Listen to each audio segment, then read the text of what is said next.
chronic anxiety is a very specific form of anxiety. It's not PTSD and it's not generalized anxiety disorder. Chronic anxiety shows up anytime a human being doesn't get what they think they need that they don't really need. So chronic anxiety is generated as a response to a false need. We think we need something to survive and be okay, but we really don't. Anxiety, if you indulge it, only ever leads to more anxiety. And so what we need is the gospel of Jesus to literally displace and cast out our anxiety. And then the way I live by faith, because I think when we talk about living by faith, it feels so ambiguous. But living by faith for me is as simple as, am I going to believe my self-narrative or am I going to believe the gospel of Jesus? And they're almost always in competition with each other. And so you now have a decision to make. And to me, it's a daily decision.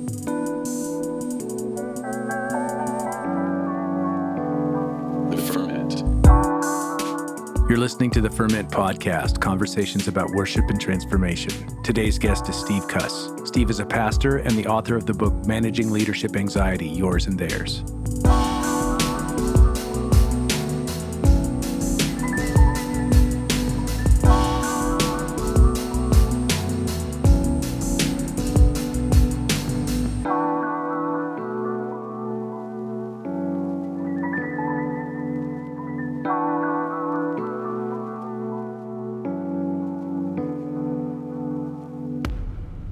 Peace. This episode is brought to you by our friends at worshipteam.com. Worshipteam.com comes preloaded with over 12,000 songs, with new songs being added all the time. Hillsong, Bethel, Vineyard, Six Steps, Jesus Culture, just to name a few. Service building with Worship Team is a snap, and all the songs are completely legal and licensed. You can also find them on social media, Facebook at worshipteam.com, Twitter at worshipteam, Instagram at worshipteam_WT. Visit them at worshipteam.com for a free trial today. Complete worship planning with thousands of songs, easy interface, mobile apps, and legal rights for your church. All you need in one place, worshipteam.com. All right, everybody. Welcome to the Ferment podcast. My name is Adam Russell. Of course, I'm the host, and I have a very special guest all the way over the internet in Colorado. Steve Cuss is my guest this morning. Why don't you say hello, Steve? Hello, how are you guys? Oh, man, so good to have you on the podcast. For those of you who do not know, Steve is a pastor. He is a leadership mentor, but he's also an author. And I came across his book called Managing Leadership Anxiety. And I was telling Steve just a moment ago off air that I don't normally really read leadership books, but this one came across my desk and it is really good. And I took my staff through it. And it has just been a source of wonderful dialogue, but then also like emotionally revealing conversations, which is really, really great. So I can't recommend it enough. And as soon as I got a hold of it, I wanted Steve to come on the podcast. And so I'm glad you're here. Yeah, glad to be with you, man. Yeah. Hey, I thought maybe we would do this kind of the way we always do these Ferment podcasts. I'd love to begin just by knowing a little bit about you. Can you just tell us where you're from and what was your family like? And did you grow up in a household of faith? That kind of thing. Yeah, I grew up in Perth, Western Australia, West Coast. We're the most isolated city in the world. So city of when I grew up, probably about 500,000 people. Now it's probably about 1.5 million. It's really exploded. And did not grow up in a church family at all. Our whole extended family, like my immediate nuclear family, but also all our extended family, I would say some form of agnostic, skeptic, definitely from a family that would say that any kind of religious devotion shows a sign of weakness. And then anyone who's a Christian is obviously not very intelligent. That would be broadly the religious view of my family. Having said that, very loving family, very close family, lots of great memories getting together as family. Most of my father's side are from farming background. So I spent a lot of my childhood on different relatives' farms, which was amazing. And then my mother's side comes from convict background. Her side of the family got started when a horse thief, actually a mule thief. I used to think it was a horse thief. We just learned recently he was a mule thief, which just made me lose all respect for him. That's hilarious. A mule thief married a prostitute. They'd been sent to Australia from England. and generations later, we show up. So my sister, when she was a teenager, started going to church. A friend of hers from high school, invited her. They went to youth group. My sister came to Christ. And then a couple of years later, she led me to Christ. So I became a Christian when I was 14. And it was like nothing to do with the church at all, into fully involved in the church. Okay, so this is your older sister? Yeah, my older sister. She's 3.5 years older than me.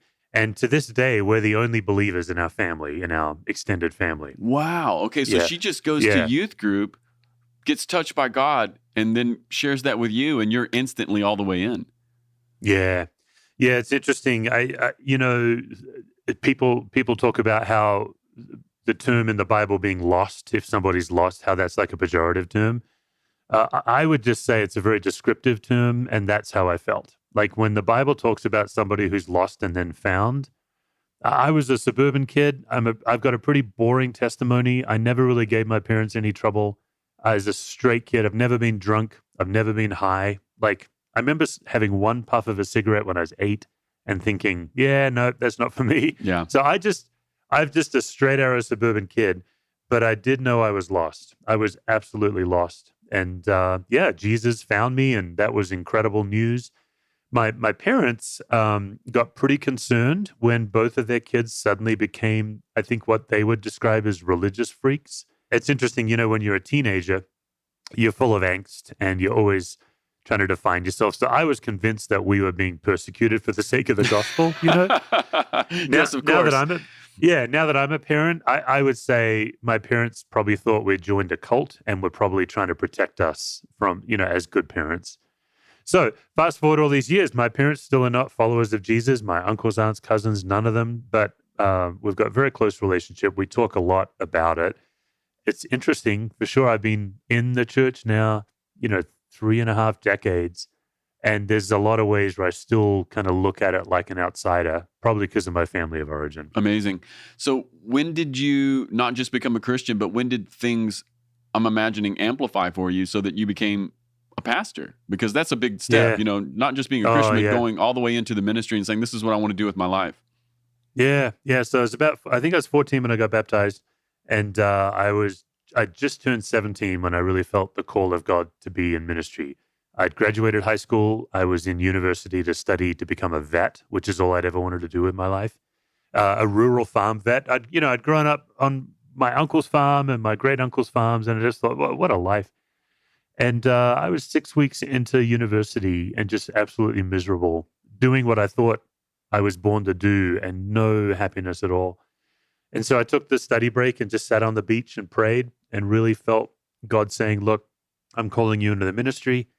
And let's have you, shepherd people instead of animals.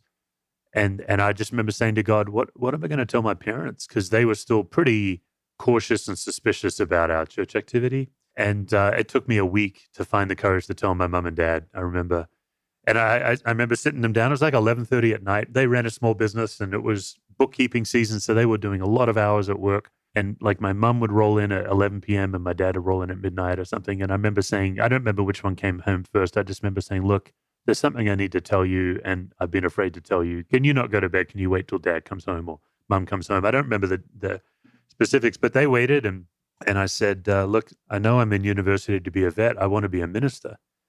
And in Australia, a minister could be a politician, like a minister of parliament. Oh, yes. Or it could be a preacher. And really, at home, at least at that time, the worst thing you could do with your life is really be a lawyer, a used car salesperson, a politician, or a preacher. Those would be like the worst of the worst. Yeah, so none of the options were good. No great option. My sister was a lawyer. Oh, okay, perfect. Is a lawyer to this day. Perfect. She's a lawyer. She's got a strong sense of justice, and she does a lot of work among people in need of a good lawyer. And so my parents said, what kind of minister do you have in mind? And I said, I want to be a minister of the gospel. I want to work for the church. And it's still to this day is an amazing thing. And they gave me their blessing. They said, look, we think you'd be really good at that. You should do that. And everything flipped. They basically, my parents are all into commitment and integrity. They're people of incredible integrity. And they basically said, if you're going to be a minister, you need to be at church all the time. So they just went from being highly suspicious to fully embracing. It was incredible. And what a beautiful story. incredible. Even to this day, like my mom and dad are not followers of Jesus, but they're very proud of me. They're always interested in what I'm doing. What I do and what I believe doesn't necessarily make a lot of sense to them, but as parents, they're incredible. In fact, I'll just tell a quick story just to give you a sense of the quality of my family. I moved to America to do my theological study, which also had their blessing. Aussies are very adventurous, and my parents had traveled the world when they got married, and my sister traveled the world. So this is a thing we do. So I came home after being in America a couple of years with my college, doing theological college, and it was Christmas time, and we're all at my grandfather's house, my mum's dad, and there's, I don't know, 40 or 50 cousins and uncles and aunts at the house, and we're about to eat. And my grandfather gets everyone's attention, and he says, "All right, everybody, Steve's home from America, and he's going to give the family prayer before we eat." And I'm looking at my granddad. I'm like, "Family prayer? Like we have never in my life prayed as a family ever. We don't own, like, our family owns 2 Bibles, my sister's and mine. That's it." And but that was my grandfather's way of saying to the whole room, he's with us, and we're into what he's into. It was incredible. That's beautiful. I love that. So I just one more question on this, and then maybe we'll talk a little bit about your book. I'm just listening to your story and wondering, number one, I'm assuming your parents have been to visit you here in the States? Yeah, and multiple times. Yeah, we see each other, try to see each other every year. Okay, so when they come over, do they go to church on Sunday with you? Oh, yeah. Okay, yeah, they'll come to church. What do they think? I'm just so interested. Oh, it's interesting. So our church is designed for 2 populations: for followers of Christ who want to grow in their faith, and for skeptics who want to have a safe environment to ask whatever they want. And so in a very real way, I'm just trying to reach my parents. And obviously, the book gets pretty personal about how our own narrative informs our leadership, but that's it for me. And so we have designed a church where the worship leader, whoever's on stage, everyone communicating. Like our worship leader, he's amazing. His name's Jimmy. And actually, we now have a new worship leader named Mariah. And, they both grew up in the church. They totally get the vision. So Jimmy will frequently, before we start worship, say something like, "Look, it might be weird to you that suddenly we all burst into song together. Here's what we're doing. You can participate or you can watch." Just that little 20 to 30 second explanation. And it's funny, Adam, you mentioned Vineyard. I've actually coached some Vineyard leaders in how to invite skeptics in. And I remember one Vineyard church saying to me, "Man, I wonder if we should stop doing our healings, because we get into some pretty unusual things in our service." And I remember saying, "Oh man, that would be terrible that you'd actually stop healings." Mm-hmm. All you have to do is explain it.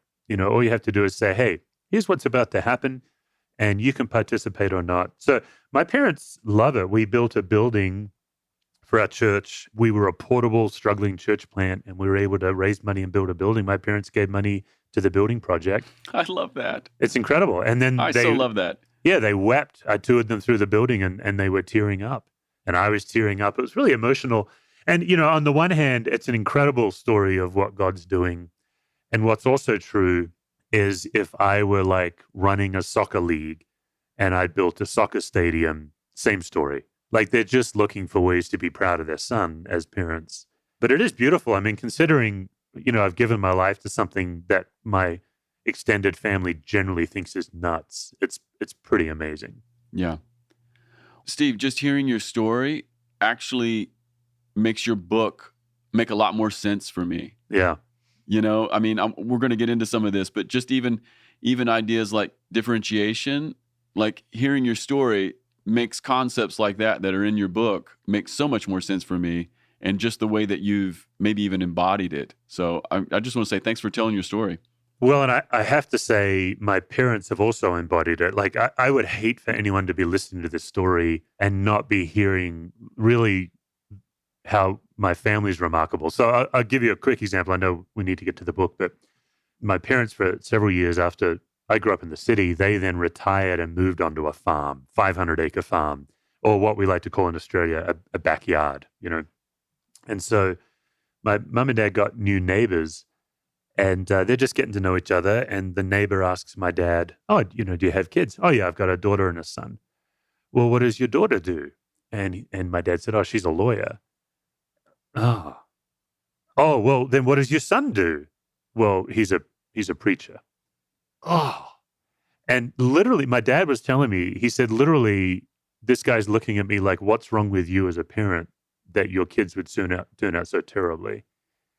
And hearing my dad explaining to this guy, oh, you don't understand. Like the church that Steve's running, it's not like that. They're not only after your money and they're not idiots. They're very intelligent. You know, he has a PhD astrophysicist in his church. Like my dad is that. I think that's a testament also to the power of differentiation that my family of origin has also been able to overcome their own biases and the story they told themselves to stay connected. So that's great too. In order to stay connected to you, even when you're not there. That's part of what I hear in that story, right? That's right. Yeah, I mean, I'm far away geographically. Yeah, your dad doesn't have to respond like that. You would never know. Right. Yeah. Right. Yeah. Right. Hey, let me just ask you one more question about your parents, because I know Australia had all those insane fires. Yeah. Did it come near them, and are they okay? No, they're fine. I appreciate you asking. The worst fires in recorded history, all on the East Coast, and we're about 3,000 miles away. So my family was safe. My uncle was getting closer to them, but never in danger. But what's interesting, you know, Australia is so spread out that the human loss of life was actually relatively low. And it's the fauna, the animals that got decimated. Yeah, I read, and what do I know? I don't know that it's even real, but I read hundreds of millions of animals just wiped out. Yeah, they're estimating 500 million to 1 billion animals. And I think still getting their mind around it. And the real issue is some of these little minuscule marsupials that are endangered, you know, hoping that we haven't lost an entire species. That's unbelievable. Yeah, it's a big deal. Yeah, we're definitely in some sort of a cultural moment. We're experiencing global pandemic, and then even things like fires in Australia. We're in some sort of, just feels like a global upheaval in many ways. And maybe we'll come back to that at the end of our podcast. I have a couple questions for you. Hey, this is what I'd like to do if we could. I'd like to pivot here just for a moment, Steve. And I want to talk to you about your book. And I just want to begin with maybe letting you riff for a moment and share with us just some stuff about leadership and maybe healthy leadership. So I would love for you to maybe outline a little bit for us. What are some of the dynamics of a healthy leader? And then maybe what are some of the dynamics of a healthy team? Yeah. Because that was part of what I was picking up in your... That was part of what I was picking up in your book is like, this is not just about being a healthy leader, but this is about, in some ways, engendering a healthy team culture. Those are huge questions. So I think a healthy leader and a healthy team probably have a similar answer. I think a healthy leader is not somebody who's healthy, it's someone who's pursuing health. So I think it's helpful for people to know, I don't think you ever graduate and then become a healthy leader. I think it's just that you are in the continual pursuit of health. And to me, that would be defined by two core traits. One would be that you're a fully integrated person, or that you're working on integration, that your emotions and your intellect are integrated, and that you are as aware of what's going on under the surface of what you do as you are of what you do. So, you know, a lot of what I write about in the book is how do you actually tap what's going on under the surface in your life? Because it is infecting your leadership, whether you think it is or not. I do a podcast too, and I ask every guest a set of questions at the end of the interview. It's what I playfully call it my gauntlet of anxiety questions. And I've just had a couple of times where a guest is not aware that they're anxious. I'll say to them, how do you know when you're anxious? And they'll say, oh, I'm not an anxious person.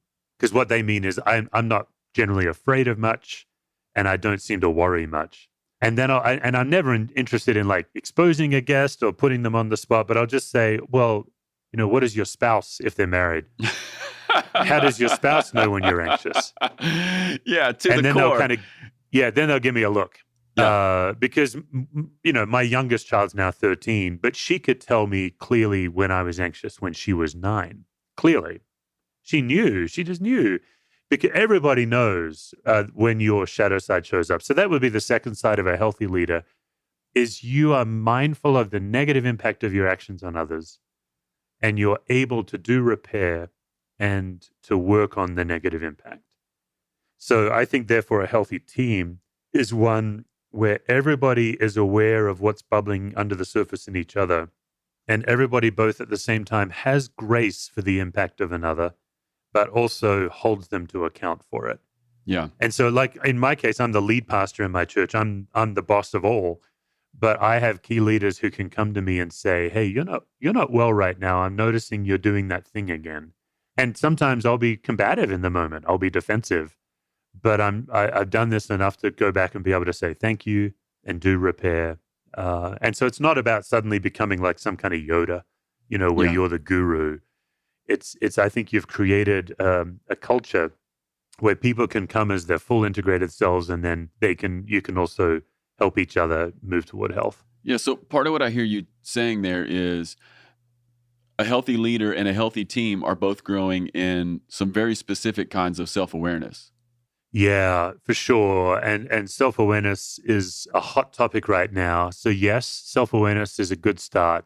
But I think we also know people who are self-aware, and I believe that the appropriate podcast vocabulary is they're jerks about it. They're just, yes, right? They're self-aware, but no one actually still wants to be around them because they don't give a damn. Yeah, so I'm aware of myself, but I just give myself a pass. You have to deal with it. That's the way I am. So I think actually the journey is that you're hungry for transformation. You actually want the Spirit of Christ to invade your life, do some difficult work in areas of pain and shadow in your life so that your self-awareness now becomes the gate to transformation. It's not the end. So, I think every one of us knows somebody who'll say something like, well, I just tell it the way it is. Yeah. And you're like, no, you don't. You don't tell it the way it is. You tell a highly subjective version of reality. You actually are so wrapped up in the story you're telling yourself that none of us can get in and actually help you break free. You're actually a slave to telling it the way it is. That's a self-aware person that isn't interested in transformation at all. That's right. Well, that's a great distinction. I know that I've experienced some of these even very similar conversations with people who first encounter like the Enneagram or something. And so for myself, I'm an Enneagram 8, who by nature tells it like it is, right? Right. But what I hear in what you're saying is and I'm just make this personal, if I'm not interested in personal transformation, if I'm not interested in the impact that I'm always having on the room or my family or my staff, well, then what's the point of even that first little bit of self-knowledge? That's right. And the Enneagram is a good example because I do think there are so many people today who are an absolute gift to kingdom leaders with their Enneagram knowledge. It really is, I think, a very powerful tool. But it's like any other tool. It's a power tool, and if you don't know how to use it, you will do damage. And the way people use the Enneagram, some people are using it as a pathway into transformation and a deeper encounter with Christ, and a lot of people are using it to hide behind. Well, in your case, well, I'm an 8. This is Deal my with gift it. to the kingdom. Yeah. And I've seen it with entrepreneurial type A distracted leaders, where they get bored and so they blow something up so they can be the hero to rescue it. And they'll say, well, that's just the price we all have to pay for my entrepreneurial gift. And I would just say as a leader, that's a bunch of crap. That's absolute crap. You can be entrepreneurial, type A, and driven, and also be aware of how the shadow side of that gift negatively impacts your organization and how you can actually grow in maturity as a leader. Self-awareness is great. Without it, we're all narcissists, but only with it, we're all self-absorbed. And I think I'm casting a vision for something way beyond that. I think you are too. And even in the little story that you just told there about a, type A driven entrepreneurial leader, without some of this deeper self-knowledge and a commitment to change, then the people in the organization or the people on the team who have maybe like high responsibility, who feel responsible for things, we're just completely unaware that we're destroying those people all the time with our, next thing, blow it up, next thing. One of the things that was happening on my staff, and I wasn't aware of this for years, is that I had 2 people who were really high in like gifts of empathy, but specifically responsibility. And I'm an external processor. So I can't even know if I like an idea until I talk about it as a team. So I'm sharing things with my team. These are literally just ideas that I'm not even committed to, but I have these 2 people on my staff who are hearing me say, Adam wants us to start working on these now. But I totally didn't, right? Yeah, that's a brilliant example because you're aware that you're an external processor. That means that you say ideas that you don't necessarily care about. But as an 8, you sound like you care passionately about them. Plus, also, whatever your role, if you're their leader, all that authority is coming through your voice as well. And if you're not aware of that, man, you can be exacerbating a really good group of people. That's right. That's great. And I'm only now beginning to do work on that, but I am learning to qualify external processing sessions as no one here has to do anything right now. We're just spitballing. I'm having fun. Yep. Let's just That's let's a put it great down. example. Yeah, you're just saying, hey, this really serves and helps. It's helpful. It's actually a vulnerable moment. I wish I was the kind of person that was more thoughtful, but I'm not. If you wouldn't mind just indulging me as I riff, that would be really helpful for me. Yeah, because I'm the same way. I'm an Enneagram 3. What I know is true is our church wouldn't have gotten to where we are without that gift that I bring. I'm very nimble. I usually have 80 ideas and maybe 10% of them are good, maybe. Yeah, same. And so what's true is we wouldn't be the church we are if it wasn't for my gift. But what's interesting is I've been here 14 years now, and I'm trying to find my new place as the leader because our church does not require that entrepreneurial, nimble gift. In fact, if I'm not careful, it's a massive detriment. Just recently, one of my best leaders came to our executive pastor and me, to Tom and I, and he said, look, we are in a season of chaos. And what he was great about it, he wasn't blaming, he wasn't saying, and it's because of you. That's right. Because the executive pastor and I are both idea generators and yes to all leaders. That's great. Let's do it. That's great. Let's do it. And this guy's saying, look, the yes to all leadership style is exhausting good people. Let me show you how many hours my people are setting up chairs and tables for the things you're saying yes to. Brilliant. And I'm not the kind of person that wants to exacerbate a staff. And I'm also aware that there's a limit to my gift. And it's interesting. I'm in a little bit of a what would you call it? Like an angst right now. How can I bring my best contribution to this church? Because it's not that anymore. If I keep doing that thing, it's going to exhaust good people. We actually are in a season of where we need more stability. It's really interesting. Well, you know what I hear in what you're saying there too is I see what you're saying as in some ways overlapping with maybe the age and the growth dynamic of a church. Whereas maybe if you're a church planter or the church is young, what it really does need is it needs ideation. It needs fresh vigor. It needs new thought. Let's try stuff. Let's try lots of things to find out which ones work. But then, if the church is 14 years old, it's got some stability. Families are there. You're baptizing kids. You got mom and dad. Friends are bringing friends. You have a building. Now, all of a sudden, the organizational side of what your church needs is maybe very different, and it requires you to change your role a little bit or to change the way you act in the system. Is that what I'm hearing you say? That's right. Yeah. Yeah. And then it becomes a matter of calling. Okay, is God calling? Because I believe God's calling me to stay at this church. I have tremendous passion and lots of vision left for where we need to go. But then you have to decide, okay, is God's call that I'm the kind of person that should be starting things and then handing them off? Or is God calling me to mature and develop as a leader? And I'm pretty sure it's the second. It's a lot more painful personally. I feel out of my zone right now. Because the other thing that's interesting, so many of my key leaders have so much vision for what we're doing. They're generating great vision. And I just need to be their cheerleader, not the driver.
Well, let me ask you another question that's deeply connected to your book. If I understand your book right, and you can correct me here, but if I understand your book right, it's kind of like a family systems approach to anxiety and leadership. Yeah. And I think some of those terms would be really new for a lot of the people who are listening to this podcast. I would love it if you would just maybe sort of outline what is family systems, or how would you describe that, just so that we can kind of like catch some people up into what to expect in your book. Yeah. Yep. Okay, great. So it's pretty simple. I believe that one of the primary things that God loves to do with a human is transform us and make us free from whatever we are tightly holding on to or whatever has us in its grip. I think there's a strong theology of bondage and freedom all through Scripture. And I think the other thing God is interested in is us as a people experiencing profound peace, shalom in the Old Testament all the way through. I also think what gets interesting is psychotherapy generally has those same goals. They want people to be transformed. They want peace. The difference is in the kingdom, the end result is worship. And I think that's what we're after as people, is more worship of God, the King. So I just study psychological principles that have alignment with the kingdom values. When I was a hospital chaplain, I had the incredible privilege of being trained under one of the people who was a family systems theory student. He was actually trained by the founder of family systems theory. So people understand psychology, Freud and Jung and all of that stuff. Systems theory has two simple ideas that are profound for Christians. The first idea is problems aren't just generated inside us, they're also generated between us. And that's not radical today, but it was radical in 1954 when it was founded. Murray Bowen is the founder of family systems theory, and he was paying attention to his paranoid schizophrenic patients in a psych ward. Bowen's a psychiatrist, and he was just working through the lens of medicine and Jungian theory when he started to notice the way that these schizophrenic patients would relate to their parents on visitation day. And that's when the light bulb went on for Bowen, where he's like, okay, wait a minute. The problem isn't just inside these guys. The problem is also the way they relate to their parents. So systems theory was born, and he came up with 8 basic concepts, and we won't cover all 8 today, but one of the basic concepts was understanding the nature of chronic anxiety. That's the second big idea. So if the first big idea is problems aren't just inside us, they're between us. The second big idea is if you can understand the nature of chronic anxiety, what it is, when it shows up, and how to move through it, you can experience that transformation that Jesus offers us. You can experience the peace of Christ that passes understanding. And chronic anxiety is a very specific form of anxiety. It's not PTSD, and it's not generalized anxiety disorder. Chronic anxiety shows up anytime a human being doesn't get what they think they need that they don't really need. So chronic anxiety is generated as a response to a false need. We think we need something to survive and be okay, but we really don't. So a classic example for me is one of the things I believe I need in my life is to always have the answer at the ready. If somebody asks me a question, it's very, very difficult for me to say I don't know. Sure. We can go into why I had that need, and for me, it's deeply tied to always feeling stupid as a kid. I just always felt like the dumb kid. So I overcompensate because that's a terrible feeling. Every time I feel stupid, I feel exposed, like the whole classroom knows I'm stupid. I then go into shame. So it's a very technical thing. But what that looks like as a leader, now I'm a lead pastor, and I have this weird false need that I need to always know the answer. You imagine what it's like to, for example, be in a staff meeting. A staff member, maybe they ask me, how long are we going to be in lockdown with the virus? That's right. Now, the correct answer is, I don't know. That's the correct answer. Nobody knows.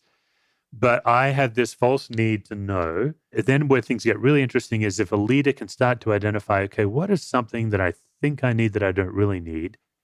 Okay, what do I do next to mitigate that need? And that's why chronic anxiety doesn't have a whole lot to do with worry and fear. It has to do with how you show up in a group to get what you need that you don't really need. So I'll exaggerate, I'll riff, I'll try to answer. But if I'm aware going into a meeting, oh man, I'm the kind of person that thinks I needs to know, I can actually die to that need before I go in the meeting. I've done this so many times. I'll say, you know what, Lord? Jesus died to free me from needing to know the answer. I can sit in that meeting and I can say, I don't know, and my identity is in Christ. It's not in looking impressive. Yeah. And that would just be kind of a blow by blow. Every leader has somewhere between 8 and 50 false needs that we think we need that we don't really need. Wow. And the more you can name them concretely, another need of mine that I identified this one maybe 10 years ago. So I've been doing this work now 25 years. So I was 15 years into doing this work where I identified this need. I believe every sermon must be gold standard for me to be okay. And suddenly I realized that's unsustainable. And then when I start to work on, okay, well, what happens when I live out of that need? I'm now putting pressure on my wife to tell me that the sermon was amazing, and on it goes. I think what's helpful is if a leader can identify as concretely as possible their needs, even just saying, I need to know the answer, getting as specific as you can. So with preaching, it helped me to name, I believe that I need every sermon to be gold standard every time. I think that act of saying that out loud to another person is what the Bible calls confession. So I think even if you just think it in your head, you're not as free from it as if you get somebody you trust or someone who's safe and you say, I need to confess something to you right now. I've discovered in my life that I'm operating out of a false belief that's generating anxiety in my life. Because what would happen for me is if I'd preach a sermon that I didn't think was very good, I'd be all bent out of shape. But worse yet, if I preached a sermon that I thought was really good, I'd put myself under so much pressure to top it the next week. And I'm no longer proclaiming the gospel. I'm playing a whole other game. Yeah, your ability to name what you need and then your ability to write down or to say to somebody the impact of that behavior, that's when you can start to transform. Yeah, and isn't it interesting, because you just sort of labeled it as confession, and isn't it interesting that the Bible says that if you confess your sins to God, you'll be forgiven, but if you confess your sins to a brother, you get healed? Yeah, that's right. It's really interesting. I love the way you just sort of frame that. Yeah, I'm all for Martin Luther. Reformation's cool, but we owe the Catholics with confession. Us Protestants have lost something great with verbal external confession for sure. I'm also wondering too, just as you're talking about naming unmet needs, things you thought you needed but you really didn't, is this connected to that section in your book where you're talking about childhood vows? Yeah, so a childhood vow is one of the deepest forms of the work of uncovering these needs. So you can just begin by just trying to pay attention to what you believe you need that you don't really need. But a childhood vow is one of the deepest plunges you can take. And a childhood vow is simply, it's an inciting incident that happened when you were a kid that was painful. You've then made some kind of secret agreement with yourself. And it's usually an overt agreement where you know about it, or it's a subconscious agreement, you're not aware of it. And instead of living by faith, anytime you're under pressure or exhausted or feeling attacked, you end up depending on your childhood vow instead of on God. So in my life, I grew up with a pretty angry dad. He did a lot of yelling. And so I made a vow, I am never going to let somebody know that I'm angry at them because I don't like the way it feels when someone lets me know that. Now, that's a completely unsustainable vow. But whenever I'm under pressure or early in marriage, for example, for my wife, the work that my wife had to do to get me to admit that she had done something to hurt me or that I was angry was just off the charts. But that vow is keeping me bound. A friend of mine, he was raised by a violent alcoholic, and he's public about this. He says that he made a vow where he became hyper aware of how to make sure no one ever explodes. So you imagine him as a pastor now walking into a room feeling this crazy pressure to keep the peace. The way he would say it is that vow literally made him survive childhood. He may have actually been killed by his violent dad as a kid. If he didn't learn how to protect his mom and appease his dad, his point is, but it strangles you as an adult. You know, it's like still trying to put on clothes as a kid. You just can't fit in them anymore. So yeah, I do a whole chapter on childhood vows. I'm mostly indebted to a guy named Jim Harrington and a lady named Tricia Taylor. I use quite a bit of their material with their permission. People can Google them and find their stuff, but that's a childhood vow. Yeah, it's interesting. That was one of the most useful chapters for our staff, even in terms of just bringing new levels of awareness of who we are as people, and then how we work together, and then even just how we show up together as a staff. And just for me personally, I had a really hard time identifying any childhood vows at the beginning, and it took me over a week. It took me probably 2 weeks before things began to surface. Yeah. And then it was like the switch flipped, and then I became very aware of one of my most core childhood vows, which was everything depends on you, no one will help you. Yeah. And then I began to realize, oh my goodness, here I am, I'm a 41, almost 42-year-old man, and I've lived with this really untrue idea that everything is up to me, and no wonder I carry everything. I've always been a person with too many jobs, doing too many things, and fairly fatigued, not just in my body, but in my soul. And so being able to name that, I'm not all the way through it, but at least I can name it, and I'm able to see this is how I operate when I get stressed or when anxiety comes into the system. I just want to take control. I'll just take control. It's easier. I can do it, and it's all up to me. It's a really great example, Adam, because first of all, if it only took you a week or two, that would be pretty quick work. I thought that was long. I thought that was. I felt deficient in that way. Most people, when we teach childhood vows at our church, the most common response I get is people say, I'm sure it's true and I'm sure I have one. I have no idea what it is. And it just takes some time. But the other reason I like your example is because one of the ways that you can notice a childhood vow is you have to listen to your self-talk, and you're listening for superlatives, and you use 2 superlatives. Everything, I don't remember the second one now, but I picked up 2 superlatives when you said your vow. Everything depends on me. No one will help. No one. That was the other one. And so superlatives and exaggeration and musts and shoulds and oughts are all good indicators that you're living under a vow. And then the next step is you can now try to compare it to the good news. Like this, the way you know that chronic anxiety has you in its grip is it always leads you down a path of bad news. Less peace, less freedom, more anxiety. So my chronic anxiety traditionally shows up in a spinning mind. I believe the lie that I can worry my way to peace. But anxiety, if you indulge it, only ever leads to more anxiety. And so what we need is the gospel of Jesus to literally displace and cast out our anxiety. And so doing childhood vow work, you identify it, and then you actually write down the impact of your behavior when you've been living out of that vow. And then you just, what I do is compare it to Scripture. I go hunt Scripture for what's true.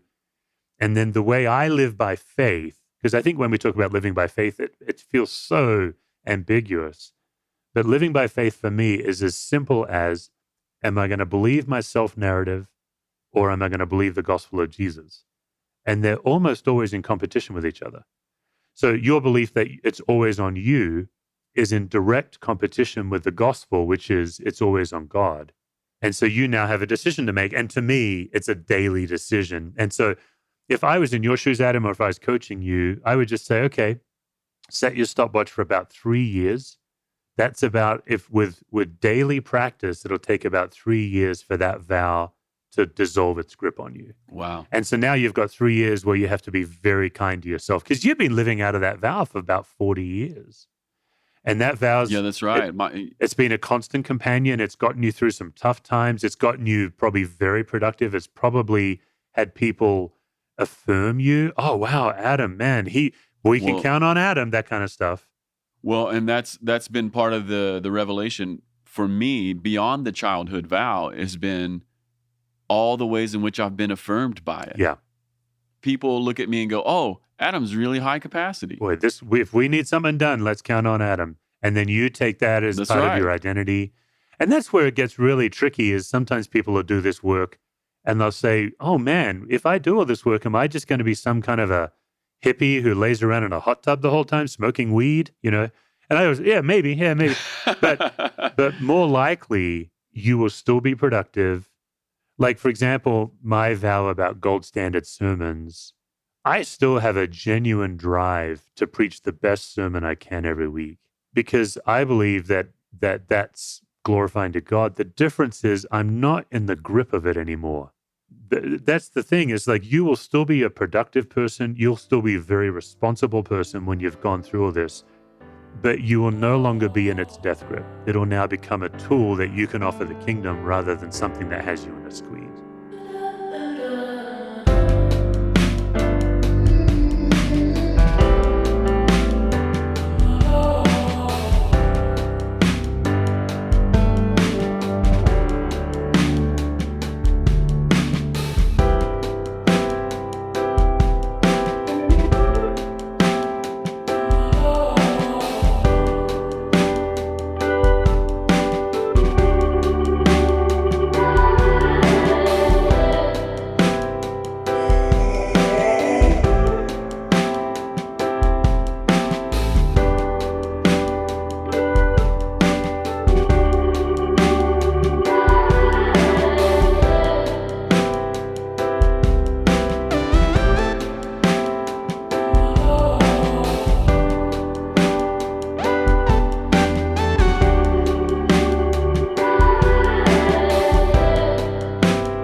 Well, yeah, if I can just be a little more self-confessional here. One of the things I've started to do, and I'm talking about literally in the last month, as a result of this, I have taken one of my email accounts off my phone. Good. And I'm starting to leave my main computer at work because I would go home and, it'd be family time. And after dinner or something, I would look at that one computer that has some very important email stuff in it. And if there was something in there that I felt like needed attention, I would just get on it. And the next thing you know, it's 8 p.m. and I'm doing things I have no business doing at that moment. Yeah. How long did it take to stop feeling like naughty leaving the computer at work? Well, I still do. Yeah. I still do. I still feel the emotional resonance of it is still with me, but I do know that, I'm trying to lean into the idea, to use your phrase, it doesn't all depend on me. It actually does depend on God. And because of that, I can have some margins. But yeah, I leave my computer at work and I still feel, wow, I should take it home. Yeah, that's really good work. Yeah. Take about 3 years Yeah. is my experience. And there's a couple of hacks you can do to speed things up. So like you could study Sabbath through the lens of control, not through the lens of rest. There's a whole theology of Sabbath you might know this, Adam, but that's linked to letting go of control as much as it's linked to getting rest. And then the better hack, this is a family systems tool, is you have to find ways to be irresponsible and not tell anybody. And not tell anyone. You can't. No, if you tell people, that's not going to work. You can't tell your team, "Hey, I'm going to drop a ball and let you down. Just want you to know I'm working." Oh, you just have to got drop it. a ball and let them down. So what I did 6-7 years ago, I intentionally got up and preached a really bad sermon at my church. It was just really bad, to break this vow, to break this thing. And I couldn't tell anybody that I'd done it. Like I couldn't say, "Hey, I'm doing some inner work to help me." I just have to get up. I have to preach badly, and then I have to take compliments when people say, "Thank you, that was so good." Oh my gosh. And I can't say to them, Painful. "Hey, it wasn't very good this week." And I tell you what, that's what, because God is as mischievous as we think he is Yes. you preach a bad sermon and then someone says, "Boy, God really did something today through your words that I needed." Well, isn't that funny? Because especially back when I was in my worship leader days, on the Sundays where things were a train wreck, I would invariably meet people who would come to me afterwards and tell me, that was amazing. Yeah, that's right. And I'm thinking, I am so ashamed and embarrassed right now. That's right. Yeah. That's so great. yeah, if you can find a way to be irresponsible, I wouldn't do it where you get the police are involved. Like I wouldn't do that. But, that's right. But something where you have to be irresponsible. I had a student recently in my class. We do this as a class, and he had that same kind of vow you have, strong inner critic, and he's an intern in our church, so he has no power whatsoever. And his vow is around making mistakes and getting it wrong. He believes the lie that he has to get it right the first time, every time. Tremendous pressure. So we did this little hack. We're like, all right, this week, make a whopper mistake and don't tell your boss. So you can't tell your boss, hey, your boss told me to make a mistake, right? I so love this. To his great credit, he was game. He's like, all right. And we're like, how did it go the next week? We gather every 2 weeks. Hey, we're all excited. How did the mistake go? He's like, it was a real letdown because she didn't even tell me off. Oh, man. He actually would have felt better if she had laid into him. And he's like, I make this mistake. I do it intentionally. I'm all ready to hear from her how, look, and it involved church budget and spending too much of the church money on a thing. And he's ready to take her like, hey, listen, like he had already planned that she would say, listen, this is God's money. This is people's donation. You have to be more careful. I know you're an intern, but this is how you learn. He's like, she didn't even faze her. Like, I was so disappointed because in his mind, she's a hard taskmaster. And of course, I happen to know this leader. She's an incredibly gracious person. But that's a way to speed up the transformation process, is actually intentionally do the very thing you're terrified of doing. Yeah. So you're saying I should still pay my taxes? I can neither confirm nor deny. You should consult an attorney and so on. Yes. Well, that's great. I'm actually going to do that, and I won't tell anyone on my staff or anyone that I'm responsible to. Well, and if your staff, that's for if sure. they're listening to this podcast, that's the problem. Well, no, it's not. They might ask you, but you can't tell them. So that's right. You might have to let them down several times. Gotcha. All right. Well, I just want to ask a couple more questions because I don't want to steal your whole day. Let me just ask you this. Reading through the book, one of the things that I began to notice is that if we implement more of what you're talking about, more of this family systems approach to dealing with our own internal anxiety and our team dynamics, I noticed that it's probably going to create a culture in our team that has more feedback, or a culture that is able to handle more feedback. Is that something that you would agree with? Yeah. Is that kind of part of what happens? Yeah, I think what it does is it raises to the surface things that everybody already knows, but no one was talking about before. And so that's true. There is that level of feedback, and it can feel a bit confrontive at first. So for your listeners right now, everybody listening to this podcast who's on some kind of a team already knows the following groups of people on your team. Who always speaks up first? It's always the same person. Who always has the last word? Who never speaks up in a meeting unless they're called upon? Now, all of your listeners already have people in mind. The final question is the most fun. Who on your team has the meeting after the meeting? They don't talk up in the meeting because they're not direct communicators. What they do is they wait and they basically freaking gossip out in the hallway. They have their own meeting after the meeting. Now, every one of your listeners already knows who it is. All I'm saying is, what would it look like in your organization to speak at that level? To say, yes, hey, I've noticed this dynamic between you and I, and here's what it is. Now, this kind of conversation never works if you're having the conversation out of a place of blame. The reason I love family systems theory, it has no interest in blame. It could care less about blame. Even when you get into like genograms and family tree stuff, it's not looking to blame dad. It's actually giving you more responsibility. So when I have these conversations, they always have to start with confession. Hey, I've noticed that we have this dynamic between us and I don't know what to do about it. Here's what I think I'm doing that makes it worse. Would you tell me what you think I'm doing? Okay, here's what I think you're doing that I'm confused about. And because it's vulnerable, people are going to get defensive. But if you can be a calm presence through it, you can change years of dynamics in weeks by using this technique. Yeah, I love that. And I remember even from your book, there's a small Seth Godin quote in there where you quote him and he says, it might not be your fault, but it probably is your responsibility. That's right. Talking about basically what's happened to you in life. And I think part of what I love about a lot of this approach is, yeah, maybe there's some things that have happened to me in my life. Maybe some stuff happened to me with my family, or maybe some stuff is happening to me on the church team that I'm a part of. And maybe it's not my fault, but maybe there is an aspect that is my responsibility, at least how I show up in it. Am I hearing that right? That's right. Yeah, one of the kind of 2.0 family systems theorists, his name is Ed Friedman. He's probably the most famous systems theorist in church leadership. His parents survived Auschwitz.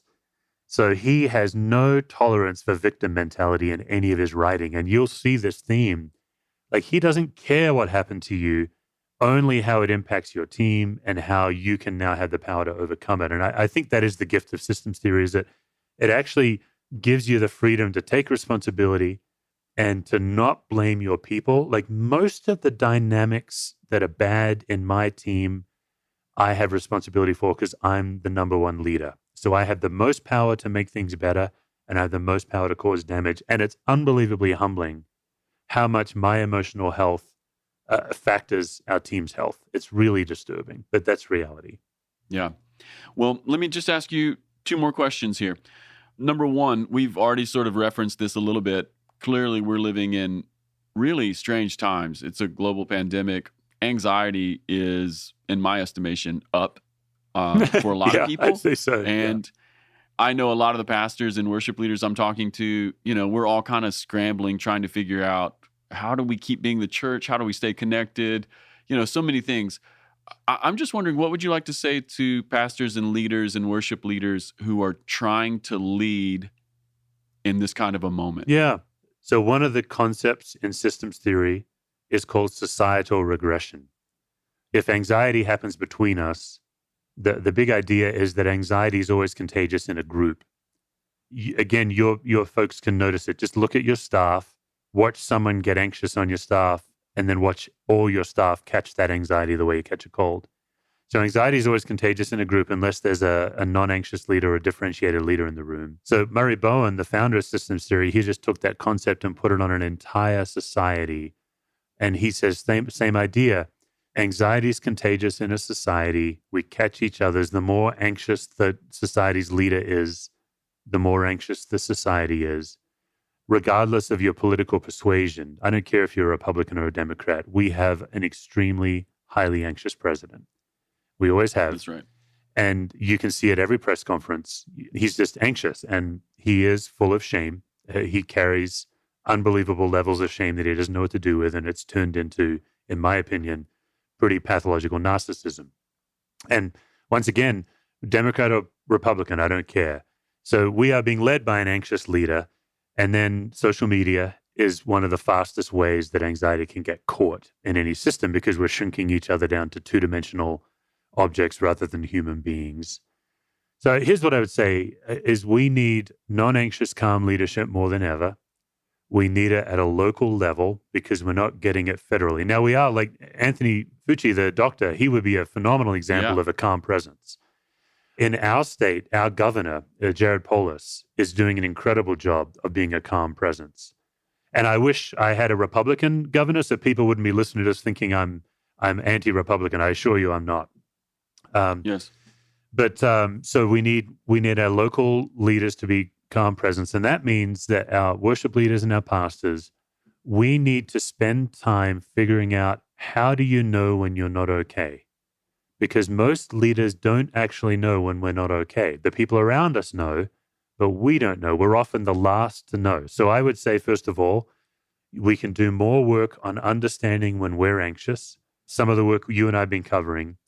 But the second thing, Adam, I think, is let's just put things in perspective. So, a lot of us are scrambling to figure out, how do we deliver our worship services in a way that is meaningful to people in their living rooms? That's a real issue. And we're putting a lot of effort into that. But why don't you just, instead of that, why don't you just call a doctor in your church this week? Call somebody who has to suit up, and call a city leader, somebody who is leading your city, and just ask them how they're doing and how you can pray for them. And that'll just help you put in perspective the level of importance. So, for example, our team has also done a lot of work we're not an online church, and now we are. We've scrambled as well. But 2 days ago, I called a doctor in my church. She does nothing but coronavirus diagnoses. That's her whole job right now. She's in an intensive care ward. And My goodness. I'm just chatting to her, how can I pray for you? And she's saying, look, first of all, when I'm suiting up in all this gear and I'm 3 or 4 layers thick in protective gear, she's saying, could you pray for me? How do I help be a calm presence to that patient when I look like a space astronaut? Like it just the physicality.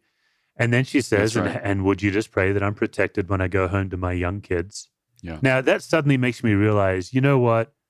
Church online crashing, Facebook Live crashing, it just doesn't matter as much. And this is an opportunity for our church leaders to go back to old-fashioned pastoring of our people, some of whom are in a life or death. We have a key leader in our local rescue mission, and he and I are on the phone once a week and just sharing burdens. He's saying, how do I feed 1,500 people a day when all my volunteers have disappeared? And I think this is a time for us to get real clear on what really matters and what doesn't. And then the other thing is, I feel like I'm on a bit of a rant, so just jump in if I'm. No, it's just I'm great. piling on. I love this. I love this. Richard Beck wrote a book called Slavery to Death, and I plan on referencing his ideas in my Easter Sunday sermon. Beck says that in the Western church, we focus on Romans, where Paul says that sin leads to death. He said, but in the Eastern Orthodox Church, they focus on Genesis 3, death leads to sin. And Richard Beck's idea is everything that we are doing, all of our sin and anxiety, is because we're afraid of death. And I do think this is an opportunity for followers of Jesus to remember the words of Paul, to live as Christ and to die as gain. I think because we live in a prosperous, healthy culture, we live in a Western culture where we're used to being in control, all of that's being stripped away from us. And I think up until this moment, we were saying to live a very long life is gain, and then to die as Christ. We might die. Like, I don't mean to be flippant about it, but some of us might die. And that, according to Scripture, that's gain. And we have to decide, does Paul know what he's talking about, or does our culture know what we're talking about? I think there's an incredible opportunity for the gospel to remind people that death does not have to be the end of your story. You can be folded into the grand narrative of God where eternal life begins the day you accept Christ. I think the outcome of a healthy, prosperous, control-based society is we want the longest possible life for everyone in our life. And of course we do. Yeah. That's not bad. If you want that, that's not a bad thing to want. But there is better news than that, which is abiding in Christ in eternity. That's right. And long life is not the same thing as meaningful. Yeah.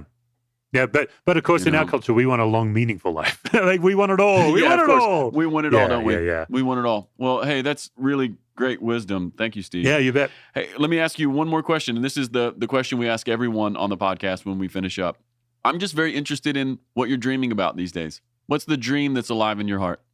Yeah, so our church has a passion to give half our resources and half our property away to the poor.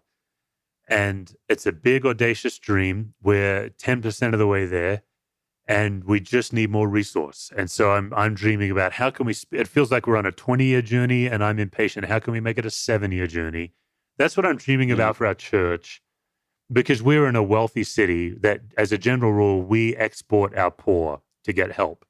And our church wants to be one of the churches in our city where people on the margins know they can come to our church, regardless of what they believe, to get systemic help. And so we have no interest in charity as a church. We're all about breaking the systems and structures of poverty. So I'm dreaming about that. Then on a personal level, I'm dreaming about how to turn this book I wrote into a daily devotional theological book for everyday people, because it really is. The reason it's a leadership book is because it was published by this amazing leadership group who took a chance on someone that no one's ever heard of before. But I'd love to figure out how to, I want to write a biblical narrative. I'm working on some ideas about legalism right now. We always talk about legalism as this thing that's outside of us. We always describe it as those people over there are legalistic. So I'm wanting to look at how is legalism inside of us? How are we all actually closet legalists? Even with the Enneagram, for example, because we're all legalists, we're just taking the Enneagram, we're using it as legalism against people. That would be an example. So I'm trying to figure out how to carve out time to write some of that work. Oh, that's wonderful. I love the energy and the passion that you speak with. So I can tell that this is truly alive in your heart. Yeah. It's some of my favorite work I do for sure. Yeah.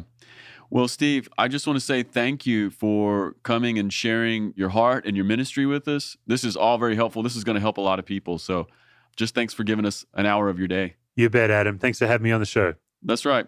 All right, everybody, if you're listening and this was helpful to you, I just encourage you, go and get Steve's book. It's called Managing Leadership Anxiety, yours and theirs, and it's just great.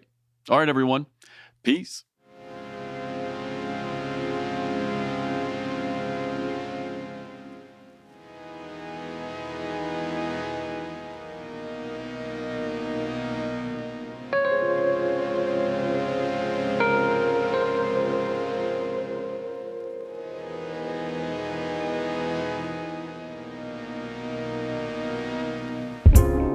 Hey everyone, Casey Corum here, producer of the podcast. Thanks for listening. I just wanted to remind you of a couple things. First of all, check out Cherry Blossoms, our new single, wherever you listen to music. Also join us on YouTube and Facebook Live, Sunday through Friday at 10 a.m. Eastern for our Vineyard Worship Together daily worship stream. All right, people, stay safe. Peace.